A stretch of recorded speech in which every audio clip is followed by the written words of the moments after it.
अच्छा अच्छा। नहीं, सच में एक आर्टिस्ट के लिए बहुत बड़ी बात होती है कि अपने आप को इतने बड़ी स्क्रीन पे देखना, और जब आप इतनी मेहनत करके आगे बढ़ते हो और फिर वहाँ तक पहुँचते हो ना, तो एक अलग टाइप का इमोशन रन करता है आपकी पूरी बॉडी पे। तो यस, बहुत अच्छा लगता है।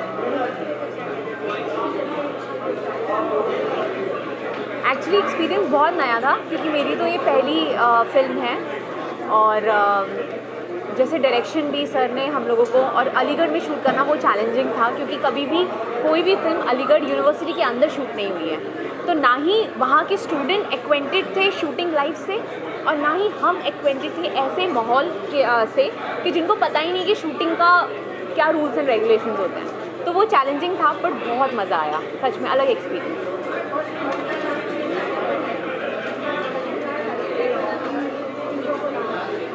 टू बी वेरी फ्रैंक, मुझे ऐसा लगता है, मैं ऐसी आर्टिस्ट हूँ कि जो कैरेक्टर को थोड़ी बारीकी से समझने की कोशिश करती है, और मैं एक अलग रिलीजन प्ले कर रही हूँ, एक मुस्लिम कैरेक्टर प्ले कर रही हूँ, तो इसके लिए मुझे उसके नुआंसेस सीखने बहुत ज़रूरी थे, क्योंकि मैं नहीं चाहती कि मेरी हल्की सी कोई मिस्टेक किसी भी चीज़ को या किसी भी सभ्यता को नुकसान पहुँचाए। तो मैं सारे रिलीजन को बहुत रिस्पेक्ट करती हूँ, तो उसके हिसाब से मुझे सीखने की ज़रूरत। जैसे अब एक सीन आएगा जहाँ मैं नमाज़ पढ़ रही हूँ, तो वो चीज़ एक छोटी छोटी बारीकियाँ होती है कि आप कहाँ देख रहे हो, कौन सी उंगली उठा रहे हो, कितना सर उठा रहे हो, तो ये सब बहुत ज़रूरी होता है, क्योंकि आप अगर कोई किरदार निभा रहे हो तो आपको उस किरदार की बारीकियाँ, अगर कोई रिलीजन भी आप निभा रहे हो, जैसे आप हिंदू होते हैं, सिख जो होते हैं उनके एक अलग तौर तरीके होते हैं, मुस्लिम होते हैं उनके और तौर तरीके होते हैं, तो ये मेरे लिए बहुत चैलेंजिंग था और मुझे बहुत मज़ा आया।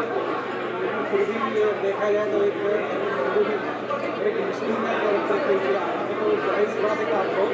बहुत कुछ ध्यान रखा था सच में, क्योंकि ये इतना सेंसिटिव टॉपिक हो जाता है ना कि आप किसी के विश्वास को आप ठेस नहीं पहुंचा सकते। अगर सेम चीज़ अगर कोई भी इंसान, कोई मुस्लिम कैरेक्टर अगर हिंदू प्ले कर रहा होगा तो उसे भी हमारी चीज़ों को कि हम कैसे पूजा करते हैं, क्या करते हैं, वो सब बारीकी निभाना ज़रूरी है। लोगों को ये कहना चाहूँगी कि हम सब लोगों ने बहुत प्यार से ये प्यार के दो नाम फिल्म बनाई है और सारे कलाकार बहुत प्यारे हैं, तो आप प्लीज़ आइए थिएटर और हम सबको आपका प्यार और आशीर्वाद दीजिए। एंड एक ये अलग तरीके की कहानी है, लव स्टोरीज़ हमेशा होती है, पर गांधी जी और नेल्सन मंडेला को लेकर बनी हुई लव स्टोरी थोड़ी सी ऐसे है कि अरे ये कहीं कभी सुना नहीं था। फिल्म को जिस तरीके से लिखा जाता है, फिल्म का जो विजन होता है, एक स्टोरी होती है, स्टोरी में कैरेक्टर्स होते हैं और हर कैरेक्टर की अपनी जर्नी होती है। अब जो कायरा सिंह कैरेक्टर है वो एक संभल करके एरिया से आती है और जो आर्यन खन्ना है वो साउथ अफ्रीका से आता है। कायरा सिंह जिस कल्चर में बड़ी हुई, उनका जिस लोकेलिटी में बड़ी हुई, उनको जो पढ़ाया गया, उनको जो सिखाया गया, that was highly influenced by Mahatma Gandhi, Mohandas Karamchand Gandhi ji. लेकिन आर्यन खन्ना जिस बैकड्रॉप से आया वो साउथ अफ्रीका की उसकी अपब्रिंगिंग है। आई थिंक कहीं ना कहीं वो अपने कल्चर के साथ बहुत ही बंधा हुआ था। उसको वहाँ की सीख, उसको वहाँ की एजुकेशन मिली, जहाँ पे as we are all aware Nelson Mandela ji का एक बहुत ही स्ट्रॉन्ग प्रोमिनेंट रोल रहा है। तो आई थिंक क्योंकि ये कैरेक्टर्स अपने अपने कल्चर से आ रहे हैं, देयरफॉर एक का नेल्सन मंडेला को रिप्रेजेंट करना और एक का महात्मा गांधी को रिप्रेजेंट करना just make sense to Aryan Kaira. अगर कोई कैरेक्टर होता जो उस बैकग्राउंड से आ रहा होता देन डेफिनेटली मुझे लगता है कि इस स्टोरी में अम्बेडकर जी को ही लिया जाता। But I think that Gandhi ji and Nelson Mandela ji का कंपैरिजन भी बहुत एप्ट है। अब फिल्म में भी जैसे आपने स्टोरी में देखा होगा, उनके बीच की कैसे किसी एक का जीवन बहुत ही कन्वीनियंस के साथ निकला शुरुआत में। Mahatma Gandhi ji he was from a well to family, he got a lot of things. लेकिन Nelson Mandela ji on the other hand he was not that well off to in the beginning. तो वो जो कंपैरिजन है वो मेरे नज़रिए में बहुत अप्रोप्रिएट है। अब बाकी तो आई थिंक जो स्टोरी राइटर्स हैं उनको ज़्यादा बेटर आइडिया होगा कि कैरेक्टर्स को कैसे बिल्ड करना है। हर एक स्टूडेंट की तरह मैंने स्कूल में अपने हिस्ट्री बुक्स में बहुत ही थॉरली एंड बहुत ही डेडिकेशन के साथ महात्मा गांधी जी के बारे में पढ़ा। जितनी इन्फॉर्मेशन हमारा एजुकेशन हमें प्रोवाइड करता है उतनी मैंने दोनों कान खोल के बहुत ईमानदारी से सीखी है। उनकी लाइफ के कुछ साल शायद मैं भूल जाऊँगा कि बहुत इंपॉर्टेंट ईयर क्या है, वो याद नहीं होगा, लेकिन हिस्ट्री में, इंडिपेंडेंस में उनका क्या रोल रहा है और आज के टाइम तक महात्मा गांधी जी से लोग कैसे इंस्पायर होते हैं। आई think that is a journey that is never ending. जब इंडिपेंडेंस के टाइम पे महात्मा गांधी जी का एक इम्पैक्ट था, आज कुछ और है, आज आने वाले फ्यूचर में अगेन कुछ और है। And it's a never ending journey because he has always been a legend and I think that India is one lucky country to have a person like him. कलाकार होने के नाते मुझे लगता नहीं कि मैं इस पर कुछ कमेंट कर सकता हूँ, बिकॉज अगर आप मेरे नज़रिए से फिल्म देखेंगे तो यहाँ पे सिर्फ हिंदू और मुस्लिम की बात नहीं हो रही। यहाँ पे एक NRI वर्सेस इंडियन भी हो रहा है, यहाँ पे गांधी वर्सेस मंडेला भी हो रहा है। तो यहाँ पे बहुत सारे एस्पेक्ट्स हैं फिल्म के जो कि are greater than just basic discussion between a religion. And I think ये जो फिल्म है ये चारों तरफ से बहुत प्रॉपरली पैक की गई है। सारे जो फ्लॉज हैं उनको बहुत अच्छे तरीके से कवर किया गया है टू मेक श्योर कि जो फिल्म है वो रिलीजन से बढ़कर लोगों तक पहुँचे। मेरा ना बहुत मूड स्विंग्स वाली इंसान हूँ मैं, तो मैं कुछ टाइम सिर्फ वेजिटेरियन रहती हूँ और कुछ टाइम फिर मैं नॉनवेज भी खा लेती हूँ, बिकॉज डाइट ऐसा रहता है। और मोस्टली जब हम बाहर जाते हैं या फिर ऐसी सिटीज़ में जाते हैं जहाँ नॉनवेज बहुत अच्छा मिलता है तो मैं एडजस्ट कर लेती हूँ, but not so non vegetarian. देख ही रहे हो कि कंपटीशन हर जगह चल रहा है और हर तरीके से कंपटीशन चल रहा है, सब अपने अपना स्टेप आगे बढ़ना चाहते हैं, बट वो कंपटीशन भी प्यार के लिए ही है ना, पीस के लिए है, प्यार के लिए। तो वो जो लव स्टोरी है वही उस चीज़ का एक कह सकते हो बॉडी है, वो सोल है। सो उस बीच में जो छोटी सी लव स्टोरी आप देख रहे हो वही वो पीस को रिप्रेजेंट करती है कि दोनों लीडर प्यार ही तो चाहते थे जी का अपने देश के प्रति जो प्यार था।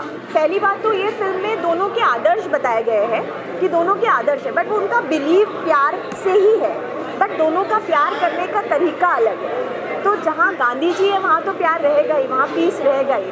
तो गांधी जी को पूरी तरीके से सम्मान देते हुए हमने ये भी कहा है कि वो भी अपने देश से जिस तरीके से डेडिकेट होकर प्यार करते थे, कायरा भी उतना ही डेडिकेट होकर किसी से प्यार करती है। लव जिहाद के बारे में नहीं लिखा है, उन्होंने कहा है कि धर्म कोई भी हो, प्यार हर धर्म करना जानता है, प्यार हर धर्म करने कहता है।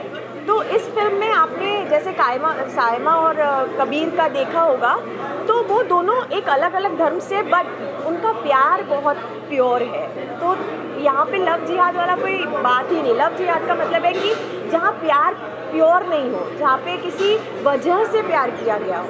यहाँ पे तो प्यार उनका रियल है, वो लोग एक दूसरे के लिए डेडिकेटेड है, तो वही दिखाया गया है। फिल्म हो या जिंदगी, क्लाइमैक्स जब तक अच्छा ना हो अगला जन्म कैसे अच्छा होगा।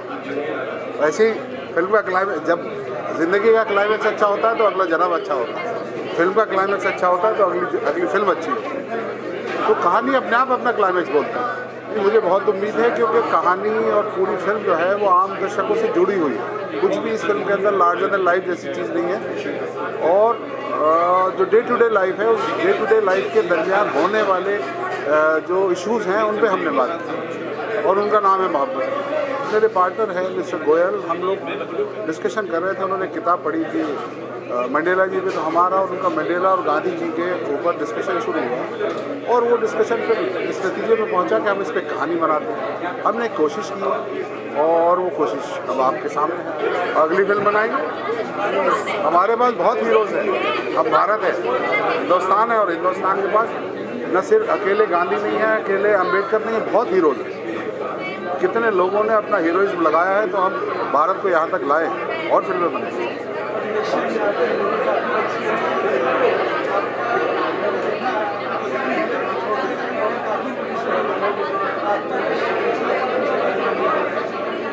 ओके, फर्स्ट ऑफ ऑल जो मैंने ईशा का किरदार निभाया इस फिल्म में, तो ईशा फिल्म का तड़का थी।